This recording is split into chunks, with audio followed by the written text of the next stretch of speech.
Joshua, and Joshua 23. I can't believe I was going to blow past that. That is one of my all-time favorites. And sometime down the road, Jay, I'll bring my trumpet and we'll do the other part. It's a little warm yet, but it's maybe Labor Day. Okay, we'll think about that. Okay, anyway, so hold us to it. At any rate, we're in Joshua chapter 23, and this will be the last time for Joshua for a little while. But as you can see, the title is Make a Choice. And it's near the end of the book of Joshua. Actually, it's just about at the end, and we're going to get there. This passage is one where Joshua is he's run his course, he has done his job, and he has led the people to come into the promised land, led by God. So, after a long time had passed, and this took a while for them to get in, and the Lord had given Israel rest from their enemies around them, Joshua, by then, was a very old man. And he summoned all of Israel, elders, leaders, judges, and officials, and he said to them, I'm very old. You yourselves have seen everything the Lord your God has done to all of the nations here for your sake. It was the Lord your God who fought for you. Remember how I've allotted as an inheritance for your tribes all the land, the nations that remain, those I conquered between the Jordan and the Mediterranean in the west. The Lord your God himself will push them out for your sake. He will drive them out before you, and you will take possession of their land as the Lord your God promised. And here's where the personal instruction comes. And I think this is maybe for us as well. Be strong. Be careful to obey all that is written in the book of the law, not only of Moses, but in the book of God's word. Don't turn aside to the right or to the left. Don't associate with those that remain among you. If you evoke the names of their gods or swear by them, you must not serve them or bow down to them. Hold fast to the Lord your God as you have until now.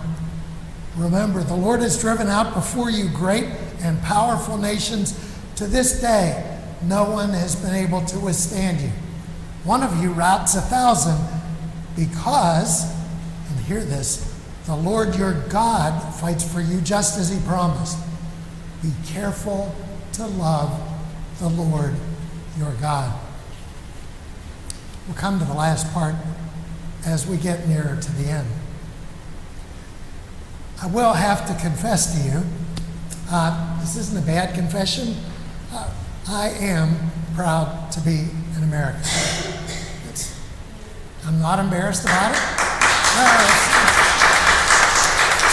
I'm proud to be an American, and that's just kind of the way that is. And the Lord has blessed us, and every morning I think of the great honor that we have to live in this place. So I'm proud of that, but I'm also, this is my balance, I am humbled in the presence of Almighty God.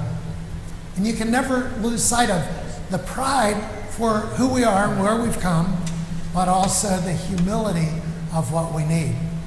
You know, we started talking about Harriet McKee, and I want to share a little something because I had a friendship with Harriet McKee as well. When I started at Redstone Highlands back in 1991, she was up there, and she made it known that, I was starting up at the Swickley Church, and she said, I'm from down over the hill at the West Newton Church, and I just came to love Harriet McKee. She was great, and we would talk about different things before. I would go up every month. I had Tuesday chapel, and she was always there to greet me, and she often played, which was pretty cool. So Harriet McKee, we got to be buddies, and after St. Andrew's Sunday, one time when I wore my kilts, I don't know, that connected, and she shared this with me, and I'll share with you. And it talks about the people of the British Isles. and I think I may have even shared this with you, but let me share it again. The Scots keep the Sabbath and everything else they can get their hands on. The Welsh pray on their knees. By the way, I have a little Welsh background. Pray on their knees and on their neighbors.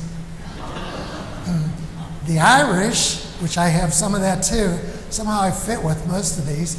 The Irish don't know what they want, but they're willing to fight for it anyway. Good, go on, Irish. And the English.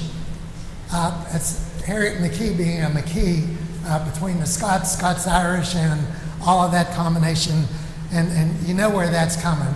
The English say that they are a self-made nation, thus relieving the Almighty of a dreadful responsibility. Harriet McKee, 1991. Self-made? Ooh, scary. You know, somehow being American, when you look around, you listen to some of the people that are talking, we are the biggest kid on the block.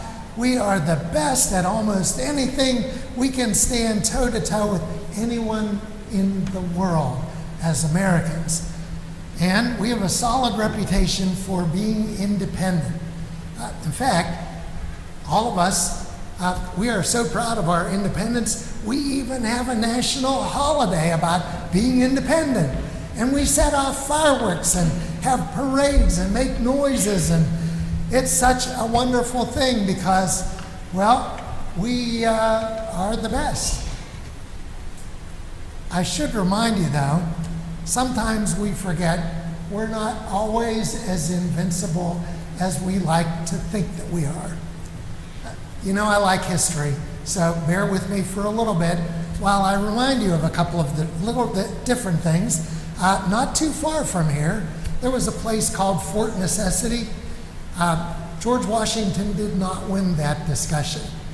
In fact, if you know anything about it, he surrendered his whole army, and in very bad terms, that it looked like he murdered Jumonville. It's, you should study it someday because, well, that's what it was. And now, don't take this wrong because I love George Washington. He is one of my heroes, and I've mentioned in different places, right over the place where I write my sermons, there's George Washington on his knee at Valley Forge. So, just to qualify that, but I should remind you that during the American Revolution, George Washington lost way more battles than he won. He did win the key ones, but he did not win every single one that he went to. And I would remind you that we've not always been as invincible as we wish, because War of 1812, we got the Star-Spangled Banner. We also got a chance to see the White House get burned down. And it's called the White House because it was so badly burned that they had to paint everything white to cover over the burn marks. In the Civil War, when it started, Abraham Lincoln and his national government, they had such a series of defeats. Even their victories were really expensive. World War I, it was a victory for the Allies, but I hate to say this, at the time that we entered, because we entered long after it got started, by the time we got there, I'm not sure, but I think Portugal had more of an army than we did when we started sending troops over there. We didn't have a clue what we were doing. We had to use French airplanes. We had to use British artillery. It was really pathetic when we went over. Now, we ended up well, and we ended up being a power. But sometimes you can get so proud of yourselves that when World War II, which went on for a couple of years before we signed up for it, when World War II got started, there was this little thing about most of our Pacific fleet ending up down on the bottom of Pearl Harbor. It's not something we want to brag about. Now, we recovered from it. We ended up being the superpower, but even afterwards, when Korea was going on, there was a lot of major retreating going on with that before we got things stabilized. And we thought that we were pretty bulletproof because we're the big guy in town, up until something about 911, and we discovered we're not as bulletproof as we thought we were. The Lord sometimes helps us to remember that our strength doesn't come from ourselves. That self-streak comes out through us, and we think that it's all about us. But, in some ways, I'm reminded of, and I'm going to date myself, I do this regularly, but 1962, you may or may not remember an Anacin commercial. You remember Anacin, it's an analgesic, it's got aspirin and, and a secret ingredient, turns out it was caffeine. But in the Anacin commercial, there is a grandmother is in the kitchen and her daughter is in the kitchen and cooking. And Grandma gets up and she picks up a salt shaker that had to be about this big.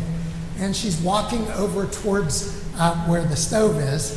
And Mom must have been having a bad day, or at least the daughter was having a bad day, because I think she was having a little bit of a headache because she snapped at her mother and said, "Mother, please, I'd rather do it myself." You all remember that commercial, right? Okay, well, I remember it because in a way, we always act like we think we can do it on our own and that we have done it on our own and we're capable of anything.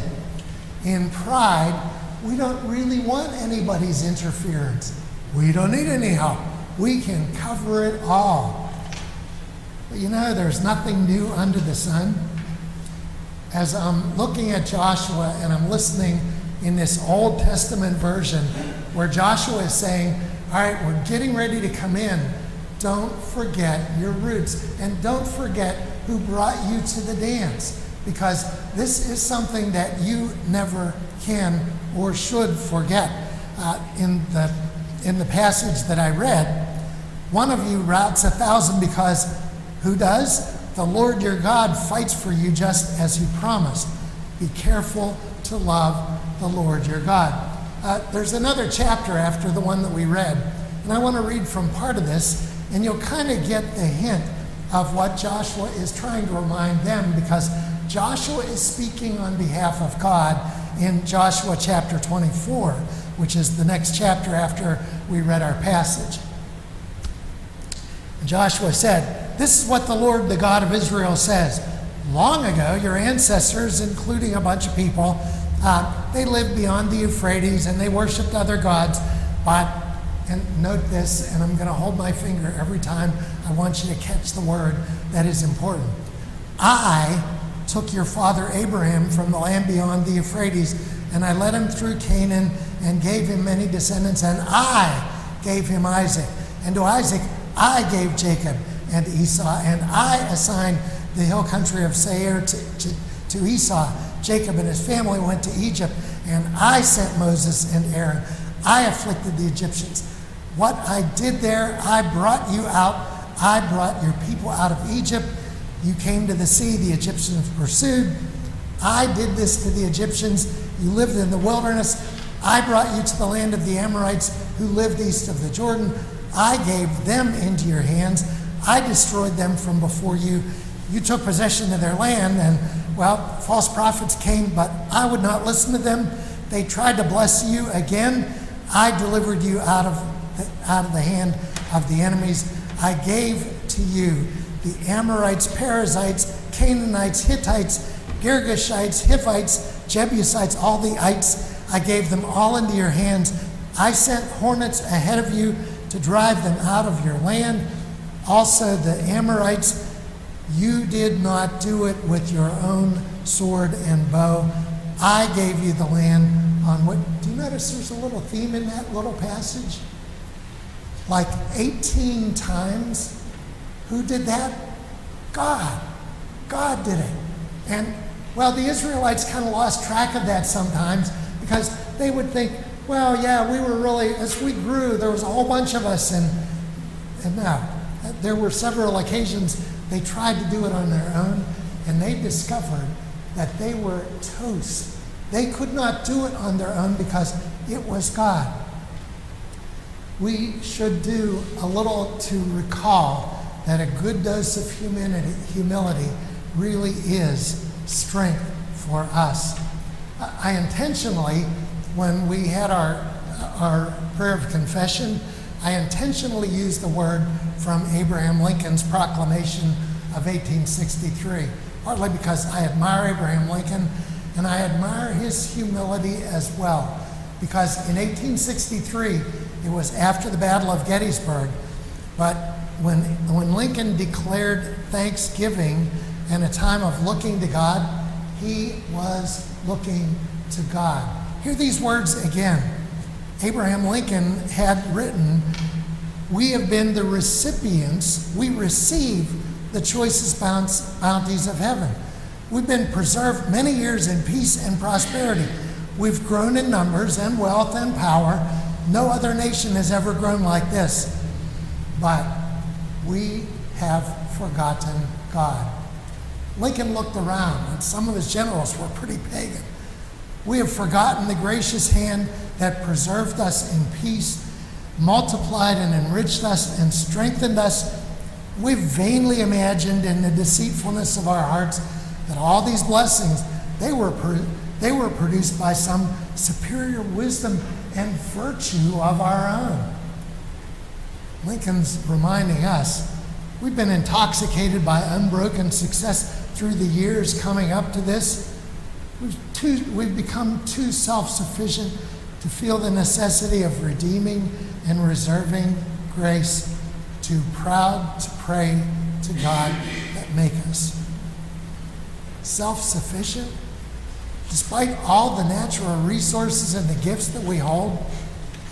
I am pleased that one of the things that's been coming out in this last several weeks as we've been looking towards 250 is the word where we are reminded that we are endowed by our Creator with the privilege, the rights of life, liberty, pursuit of happiness. It was a gift. It wasn't something that we earned, that we worked for. It was a gift. There are a lot of people that pledge their life in sacred honor, but it was a gift from God. Sometimes I think that people forget that. They think that it's just a right. We have a right for anything, and that is so wrong. Going back to Joshua just for an extra moment, he did have final instructions. This is moving on in the last chapter. "Fear the Lord, serve him in all faithfulness. Throw away the gods of your ancestors that were from Euphrates and Egypt, and serve the Lord. But if serving the Lord seems undesirable, then choose for yourself this day whom you will serve, whether the gods your ancestors served from before, in whose land you are living. But as for me and my household, we will serve the Lord." And I think we probably need to put that over our door as we're listening to some of the struggles, not just in the church, but in the community. There are so many temptations for us to think that, wow, here we are, we have everything together. And, well, frankly, we're a lot more like the, one more commercial for you, by the way, the 1967 commercial. You've heard the product called Life Alert. Shows a lady laying down on the carpet, and she is talking into her Life Alert and says, "Help me." You know the rest of it, right? "I've fallen and I can't get up." Okay, well, it was an interesting commercial, sort of catches our attention. But here's where I chose 2 Corinthians chapter 12, 2 little verses. It's a word from the Apostle Paul reminding us about our strength and our power. Because the Apostle Paul, this great man of God, he had a physical problem, and according to this, he 3 times pleaded with the Lord to take it away. And God's comment, the word from the Lord to Paul, is this: "My grace is sufficient for you, My power is made perfect in weakness. Paul continues in his own hand. Therefore, I will boast of my weakness so that Christ's power can rest on me. And that's why, for Christ's sake, I delight in the weakness, insults, hardships, persecution, difficulties. When I am weak, I am strong. We really need to be humbly looking to God for grace. It's an undeserved mercy. In Romans chapter 3, we are reminded that all have sinned and fallen short of the glory of God. And that doesn't say most, that doesn't say some, that means all. That means all of you, that includes me. That includes, well, anybody. Anybody that's going around, we have all fallen short of the glory of God. And yet, it is a gift of God that we are able to be blessed by the forgiveness and the grace that we need. In a few minutes, we're going to be coming close to the Lord's table, and as we approach the Lord's table, we need to remember that it's not our power, not our strength, and some of us might be really cute. We might be very nice. We might be very pleasant. But it's only as we are standing in the grace of Jesus Christ. What Jesus did for us is priceless. And in humility, we can accept it as a gift. It's given to us because it is in another place where Jesus says, it's God's joy to give you the kingdom. And it was Jesus' joy to go to the cross for our sake. When we celebrate the Lord's Supper, we are remembering and living again that Jesus has given to us the best thing that you will receive. And that's a relationship with the Heavenly Father. That we are given that blessing that helps us to rise up. Pride, no place for that. Pride only in the sense that God has chosen to claim us. Not because of anything that we did, but because of what the Son did for us.